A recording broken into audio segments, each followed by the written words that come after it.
Hola Melanie, he estado buscando por todo este lugar a los autores de la teoría del conductismo en psicología y no he podido encontrarlos. ¿Puedes ayudarme? Debes dirigirte al Salón de los Personajes Históricos. Allí te encontrarás con presidentes de Estados Unidos, inventores importantes, escritores, lingüistas y claramente los teóricos más relevantes de la psicología, entre muchos otros personajes interesantes. Gracias.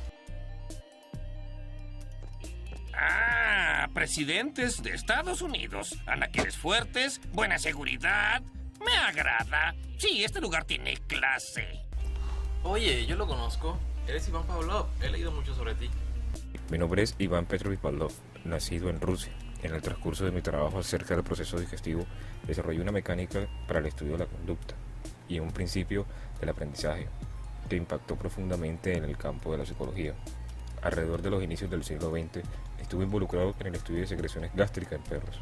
Como parte de esta investigación, colocaba un polvo alimenticio en la boca de un perro y medía la cantidad de salivación resultante. Me percaté que luego de un número determinado de intactos, el perro empezaba a salivar, incluso antes de la comida fuera puesta en su boca. Ante cierto estímulo, ver el plato de comida, el que una persona se acercaba con comida y demás. El estudio que previamente no producía salivación, llamado estímulo neutral, podía ahora producir la respuesta de salivación debido a su asociación con el polvo alimenticio que automáticamente provocaba que el perro salivara. En 1904 fui galardonado con el Premio Nobel por mi trabajo sobre los procesos digestivos.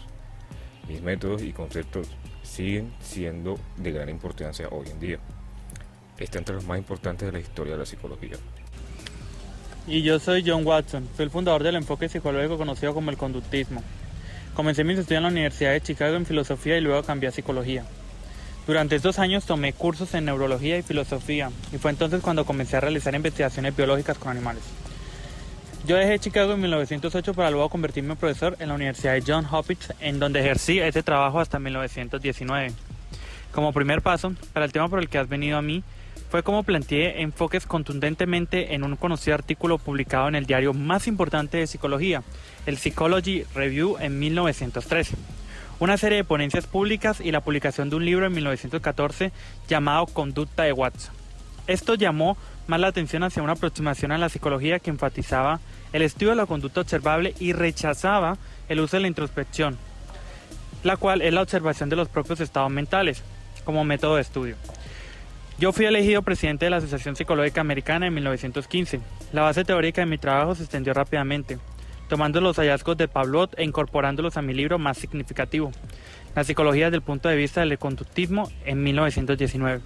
En 1920 también publiqué un estudio revolucionario sobre el aprendizaje de las reacciones emocionales con estudiantes de Rosell y Reiner. Para aquel entonces era claro que estaba listo para ser el psicólogo norteamericano de mayor influencia en el siglo XX. Soy, como ya debes saber, un psicólogo estadounidense. Estudié en Harvard y luego fui profesor en diversas universidades de mi país. Soy considerado, después de Watson, el principal divulgador del conductismo. Centrándome en el estudio del aprendizaje, planteé un nuevo tipo de condicionamiento, llamado operante o instrumental, diferente al condicionamiento clásico o de respuesta propuesto anteriormente por Pavlov. Propuse que la psicología debía estudiar la conducta observable sin hacer suposiciones acerca de los procesos internos inobservables de los que hablan los mentalistas. El conductismo es, para mí, la única orientación científica en psicología, fundado en el método inductivo, no presupone ninguna teoría previa y opera metodológicamente igual que las ciencias naturales. Voy a seguir sosteniendo que el ser humano no es una entidad autónoma, sino función de las condiciones ambientales o genéticas. También sostengo la tesis conductista del estímulo-respuesta. Las conductas han de poder ser explicadas en términos fisiológicos, pero estos estados orgánicos son efectos de condicionamientos ambientales, tanto presentes como pasados. Sobre esta base, es posible predecir y controlar la conducta e incluso construir una sociedad mejor que funcione sobre la base de refuerzos. Oye Skinner, mi profesor dejó un trabajo y necesito saber varias cosas, entre ellas, ¿cuáles son para ti los aspectos conceptuales más relevantes del conductismo?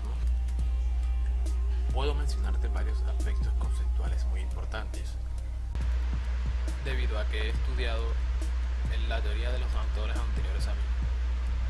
Entre ellos podría ser el estímulo. Este término se refiere a cualquier señal, información o evento que produce una reacción o respuesta de un organismo. Podría mencionar de la respuesta cualquier conducta de un organismo que surge como reacción a un estímulo. La palabra condicionamiento. El condicionamiento es un tipo de aprendizaje derivado de la asociación entre estímulos y respuestas. El refuerzo es cualquier consecuencia de una conducta que aumenta la probabilidad que ésta vuelva a darse. El castigo, opuesto al refuerzo, es una consecuencia de una conducta que disminuye la probabilidad de que vuelva a darse. La caja negra, para Watson, los seres vivos somos cajas negras, cuyo interior no es observable. Cuando los estímulos externos llegan a nosotros, damos respuestas en consecuencia, desde el punto de vista de los primeros conductistas, si bien se dan procesos intermedios dentro del organismo, al ser inobservables deben ser ignorados al analizar el comportamiento. Bob Dole necesita compañía. Estoy harto de los chistes de LaRouche. Yo paso. Decidnos, Bender, ¿qué le pasó a vuestro cuerpo? Lo empeñé. ¿Lo empeñasteis? ¿Por qué habéis hecho eso? Por la razón que usted empeñó sus dientes. Ah, dinero. Entonces, Skinner, dime, ¿puedes explicarme cómo se da la concepción de la personalidad? Un recién nacido viene en blanco y es el ambiente el que determinará la personalidad debido a la maleabilidad de este, no solo en la infancia, sino también en la etapa adulta. Mi visión concibe la conducta como un producto elicitado por el ambiente, donde se presentan estímulos que pueden actuar como reforzadores que incrementan la incidencia conductual. El concepto estructural de la personalidad, planteado por Hull en el modelo estímulo y respuesta, sostiene que los estímulos llegan a conectarse a las respuestas para formar lazos estímulo-respuesta. A partir de esta asociación entre estímulo y respuesta, establecen los denominados hábitos. La estructura de la personalidad está buena parte conformada por hábitos o lazos entre estímulo-respuesta. Oye, Watson, ¿tú sabrías cuáles son las relaciones con otras propuestas teóricas? Un elemento muy importante de mi teoría son los criterios internos del ser humano, los cuales estas nociones personales con respecto a lo que es importante y lo que es bueno para guiar nuestras acciones. Las personas realizan una constante evaluación de sus acciones y adoptan conductas correctivas cuando no se cumplen con las normas internas. Según lo que cito por Bandura, estos criterios son adquiridos por las personas a través de sus familias, compañeros, maestros y normas que tienen como meta generar resultados felices. Otro de los apartados de la concepción de la personalidad es que el concepto estructural de la personalidad que yo planteo es que el modelo estímulo-respuesta sostiene que este mismo llegan a conectarse estas respuestas y a partir de esta asociación entre este mismo, que es el estímulo y la respuesta, se establecen los denominados hábitos. La estructura de la personalidad está en buena parte conformada por los hábitos o lazos que se generan aparte de dicha asociación entre el estímulo que tiene y la respuesta que da el sujeto. Entonces, ¿cuáles serían las aplicaciones del modelo en campos aplicados o actividades de la disciplina? Los trabajos de investigaciones sobre los principios del aprendizaje han generado el marco por el que se han desarrollado múltiples tecnologías de ingeniería del comportamiento. Gracias a estas múltiples tecnologías se ha podido lograr el tratamiento de una inmensa variedad de problemas en los campos clínicos, educativos, comunitarios, organizacional, la salud, el deporte, entre otras disciplinas, mostrando unos índices de eficacia razonablemente altos. También cabe destacar que los sujetos de intervención pueden ser tanto individuos y parejas, como también grupos sociales o familiares. Ahora vamos a citar lo que nos dice Bandura, y es que él afirma que a menudo el comportamiento es particular a una circunstancia y está moldeado de modo importante por los principios del aprendizaje. En las teorías que nos muestra Bandura, él plantea que los individuos son seres complejos y activos que aprenden mucho a través de la observación en contextos sociales y que regulan su comportamiento de modo continuo. Los individuos se encuentran en una continua resolución de problemas aprovechando su enorme gama de experiencia y capacidades complejas para procesar información.